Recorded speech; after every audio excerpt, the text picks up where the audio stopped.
Hi, today we're going to talk about gene editing using TALEN and CRISPR-Cas9 techniques. So, gene editing is also known as genome editing or genome engineering. In gene editing, a DNA is inserted, deleted, modified, or replaced in the genome. The most used gene editing techniques are zinc finger nucleases, TALEN, and CRISPR-Cas9. So, let's talk about TALEN. TALEN stands for transcription activator like effector nucleases. And talons are an artificial restriction enzyme. They compose of two parts: the tal effector or the tail DNA binding domain, and the second one is the DNA cleavage domain. So let's talk about the first part, which is the tail DNA binding domain. So the tail DNA binding proteins are secreted by the bacteria Xanthomonas. The tail DNA binding domain consists of 17 talon repeats.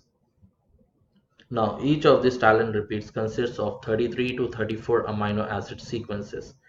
In the 33 to 34 amino acid sequences, only 12th and 13th amino acid changes, and the rest 32 amino acid will remain the same.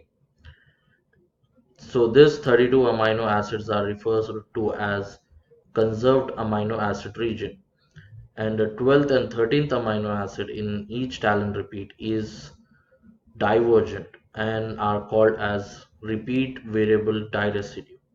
This 12th and 13th amino acid have strong correlation with the specific nucleotide recognition and binds with the specific base pair on the DNA. So as you can see, for guanine, the 12th and 13th amino acid should be asparagine and asparagine, and for thymine it should be asparagine and glycine, and for adenine it should be asparagine and isoleucine, and for cytosine it should be histidine and aspartic acid. So let's talk, this is the second part of the TALEN, that is the DNA cleavage domain. So DNA cleavage domain are the endonucleases which has the ability to cut the DNA strand. In TALEN, we use FOC1 as endonuclease, which bind to the C terminal of the TALEN protein.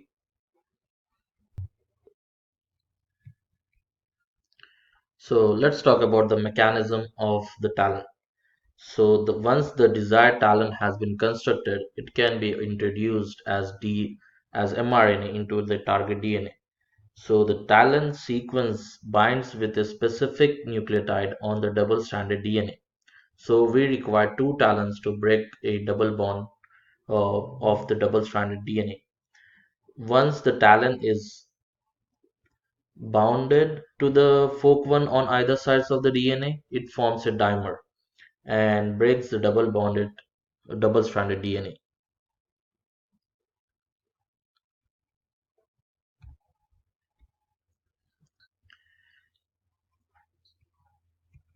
So moving on to CRISPR-Cas9. So CRISPR stands for cluster regularly interspersed short palindromic repeats, and Cas9 stands for CRISPR-associated protein 9. CRISPR was first discovered in 1987 by Osaka University, Japan, and it was not confirmed until 2017. Researchers found that bacteria have small blocks of palindromic DNA separated by non-repeated spacer blocks. This palindromic DNA repeats stores the information of viral DNA, which has been passed down from the bacterial generations. So the CRISPR genes are the essential for bacterial immunity. So how the mechanism of CRISPR works. So when the spacer detects the viral DNA, it produces two RNA, the guide RNA and the tracker RNA. The guide RNA which binds with the viral DNA sequence. The tracker RNA is the RNA which stores the information of the viral DNA. This two RNA binds with the Cas9 protein to form a complex. So Cas9 protein is an endonucleases which breaks the DNA. So the Cas9 complex then binds with the sequence of viral DNA on the PAM site, and once the sequence is confirmed, the Cas9 complex breaks the double helix of the DNA into blunt ends. If the bacteria is attacked by unfamiliar viral DNA, that will be stored in the tracker RNA, and if the bacteria survives, it will be passed on to the generations. So once we have break down the DNA using TALEN or CRISPR-Cas9 techniques, we can so the double strand break can be repaired by non-homologous end joining or the homologous direct repair.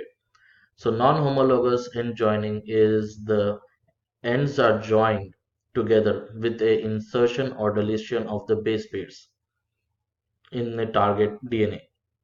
The homologous direct repair is the desired gene expression which is introduced into the loose ends of the host DNA. So this is how the gene editing could work for TALEN and CRISPR-Cas9. So what are the applications of TALEN and CRISPR? So TALEN has been used to efficiently engineer stable modified human embryonic stem cells. And in 2015, physicians at a Great Ormond Street hospital announced the first clinical use of TALEN-based genome editing in an 11-month-old baby suffering from acute lymphoblastic leukemia. And the CRISPR has enabled a simple and affordable way to edit the gene. Research is still going on working on the diseases like cancer, Alzheimer's, and HIV using CRISPR. So that is how the talent and CRISPR would work for the gene editing in the future. Thank you so much. You have a good day.